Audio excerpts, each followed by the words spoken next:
Welcome to AutoBig8, where we bring you the world's most explosive stories in defense, technology, and global military innovation. Today's story is unlike any we've ever covered.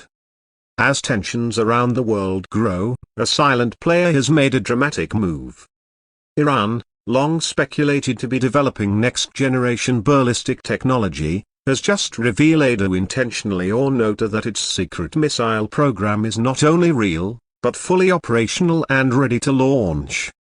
This revelation has sent shockwaves across the world, raising questions of global security, strategic balance, and the future of warfare in the Middle East and beyond. Now, let's dive into what we know so far. In early 2025, satellite images started surfacing, showing unusual activity at Iran's Imam Ali missile base near the Iraq border. This base, already known for its underground facilities, suddenly saw a spike in movement of vehicles transporting long, cylindrical objects, presumed to be missile containers, and increased electronic jamming in the region. Western analysts flagged this almost immediately. But then, something even more significant happened. A leaked report from a regional intelligence agency suggested that Iran had completed the final testing phase of a hypersonic missile system codenamed Zulfiqar-X. The system reportedly uses a solid-fuel engine, highly maneuverable re-entry vehicle, and possesses radar-evading capabilities. Unlike older Shehab or Sejjil systems, which could already hit regional targets, their Zulfiqar-X is designed to reach targets at distances over 2,000 kilometers with precision under 10 meters. That puts it in a league far beyond what many thought Iran was capable of. What's even more alarming is the claim that this missile can reach Mach 8 and perform unpredictable maneuvers in its terminal phase, making interception with existing air defense systems like the Patriot or Iron Dome extremely difficult. If this is true, it places Iran among the elite few countries Russia, China, and to some extent North Korea that claim to have operational hypersonic strike capabilities. What are the global implications? Massive. Countries across the Gulf, from Saudi Arabia to the UAE, are now on high alert. Israel, which has long viewed Iran as its existential threat, has reportedly activated several layers of its missile defense network.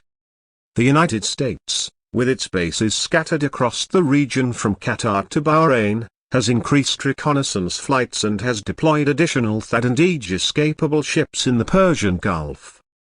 But where did Iran get the technology? This is one of the biggest mysteries. While Iran has long invested in indigenous military development, building everything from drones to submarines locally, a weapon of this caliber typically requires extensive R&D and high-level technological integration.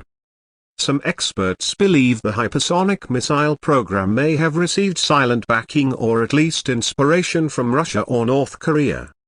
The similarities in design and fuel systems with Russia's Vanguard or North Korea's Hwasong-18 are too close to ignore. Iran has denied foreign involvement, but history tells us there's often more beneath the surface. The missile program itself is believed to cost Iran close to $4 billion over the last 10 years. That's an enormous sum for a country under heavy sanctions, with limited access to global trade. Much of this budget was allocated secretly under the Iranian Revolutionary Guard Corps force, which bypasses traditional military oversight. Funding reportedly came through oil trades, cryptocurrency mining farms in rural provinces, and backdoor deals through proxies in Iraq and Syria. Let's talk about launch readiness.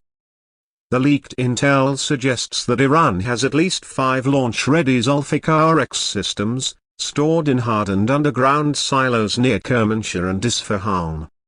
These silos have been fitted with armored blast doors and temperature-controlled chambers to ensure fuel stability.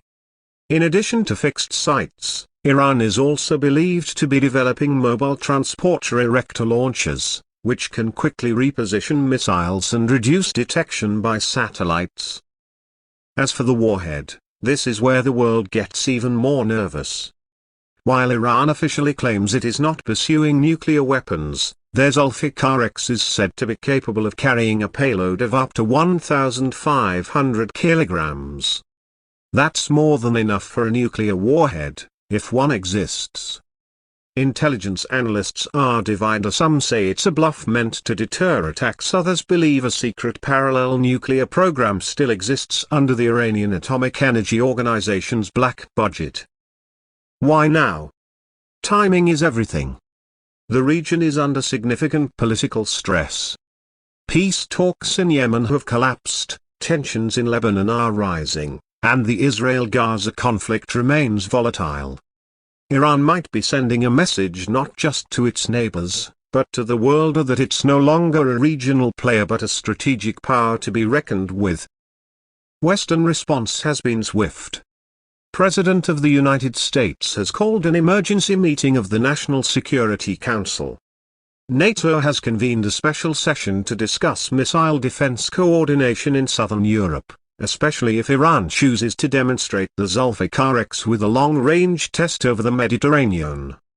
In the meantime, the United Nations has called on Iran to provide transparency on its missile program, a request Tehran has so far ignored. Meanwhile, local news agencies in Iran are celebrating this as a major leap forward. State TV aired a short documentary showing missile engineers working in high-security labs, accompanied by patriotic music and the declaration that Iran now possesses the capability to defend itself from global arrogance. The domestic message is clear: this is meant to unify the public, boost national pride, and serve as a warning to adversaries. What about real-world deployment? Military strategists warn that the existence of Zulfiqar-X could change the nature of conflict in the Middle East. With a 2,000 kilometer range, targets like Riyadh, Tel Aviv, Ankara, and even parts of southern Europe fall within reach. That changes how air defense must be structured, how bases are protected, and how naval fleets operate near Iranian waters. The strategic calculus is shifting fast. Defense analysts have already started to factor this missile into wargame simulations. In one scenario, a simulated launch from Iran was able to penetrate deep into Saudi airspace before being intercepted or too late to prevent significant damage. In another, the missile performed evasive maneuvers that confused radar stations, effectively making it invisible until it was almost on target.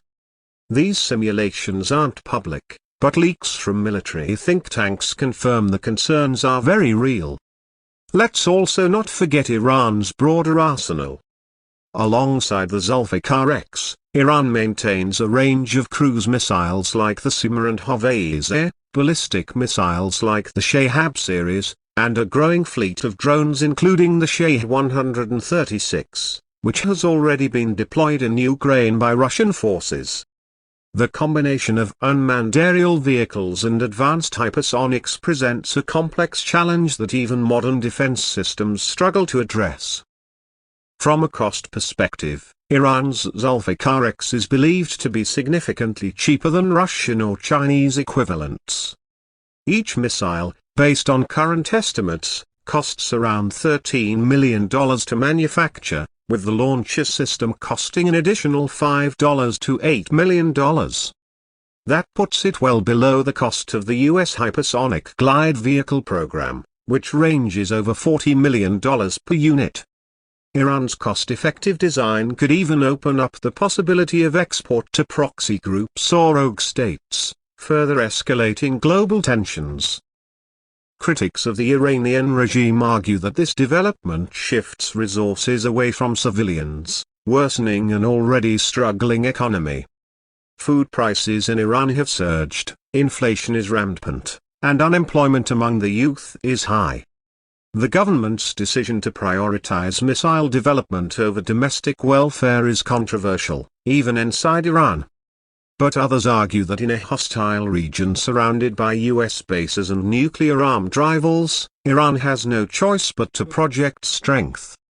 Allies of Iran, including Syria and groups like Hezbollah, have praised the development, calling it a game changer in resisting foreign aggression. Israeli officials, on the other hand, are calling for immediate preemptive options to neutralize launch sites, should Iran attempt a live fire test. The potential for escalation is real and unpredictable. So what's next?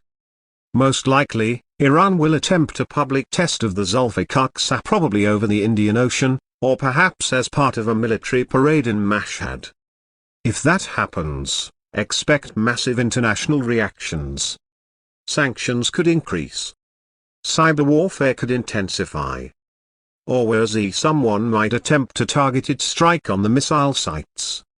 Until then, the world waits and watches.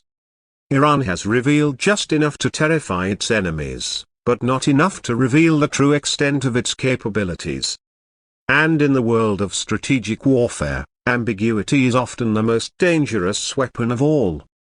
Thanks for watching AutoBig8. We'll continue monitoring this evolving situation and bring you every detail as it unfolds. If you found this video insightful, don't forget to like, subscribe, and share. Until next time, stay informed, stay aware, and stay prepared.